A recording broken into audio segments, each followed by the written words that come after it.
çok önemli. Önemli bir adım attığımızı vurgulamak istiyorum. Her seçimin ayrı ayrı muhakkak millet tarafından önemi var, bizler tarafından önemi var. Ama bu 10 Ağustos seçimlerinin hakikaten bütün seçimlere bedel bir karşılığı olduğunu, değeri olduğunu özellikle vurgulamak istiyorum.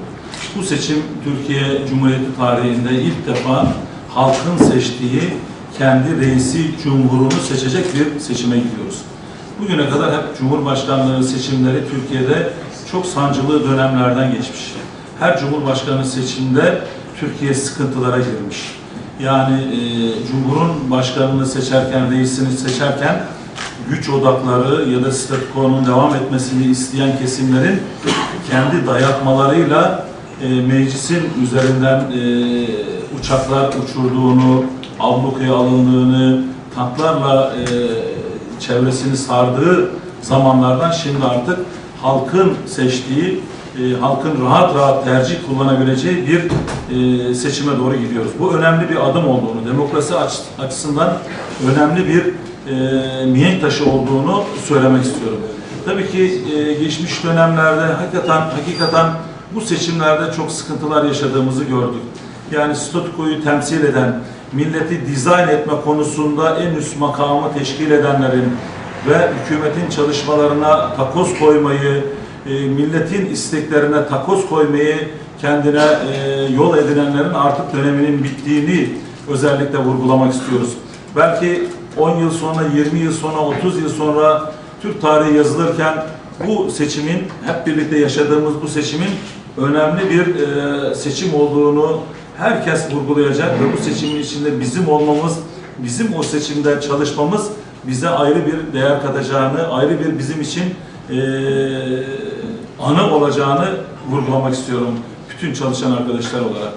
Tabii ki duruma nasıl geldik? Bu duruma biliyorsunuz 2007 yılında yapılan Cumhurbaşkanlığı seçimde geçmiş dönemlerde olduğu gibi maalesef meclise bir dayatma geldi.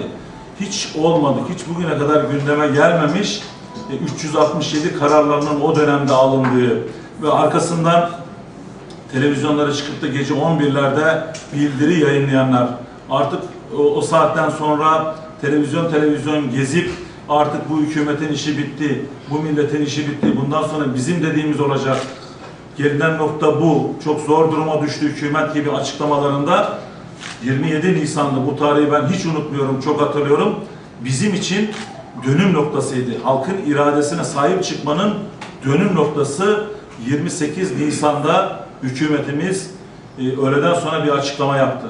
Dedi ki bu bildiriyi asla biz kabul etmiyoruz. Biz emaneti milletten aldık, emaneti millete veririz ve bu şekilde hükümete devam ettiğini, bu gibi uyarılara, bu gibi işte gece yarısı kimin düzenlediği belli olmayan, sonradan belli oldu ama biz asla bunlara prim vermeyeceğiz. Ve Başbakanımız zaman zaman şunu söylemişti, demokrasiye sahip çıkma adına, milletin iradesine sahip çıkma adına demişti ki bizim iki gömleğimiz var.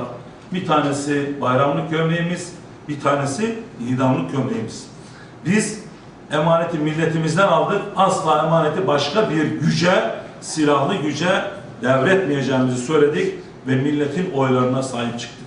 Ve biz bu geldiğimiz 9. seçimde, geçmiş seçimde nasıl hemşerilerimiz Türk milleti tercihini çalışandan, milletinden yana kullandıysa, bu seçimde de ben aynı şekilde milletinden yana, kendi içinden çıkan bir adaya destek vereceğini düşünüyorum ve bu şekilde çalışmalarımız devam ediyor.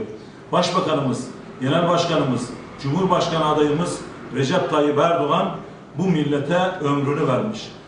Altay Danışmanlık, Tarım ve Kırsal Kalkınmayı Destekleme Kurumu'nun İPART projeleri Ziraat Mühendisi Sertifikalı Tarım Danışmanı Ayşe Altay tarafından itina ile hazırlanır. İrtibat telefon 0539 697 34 62.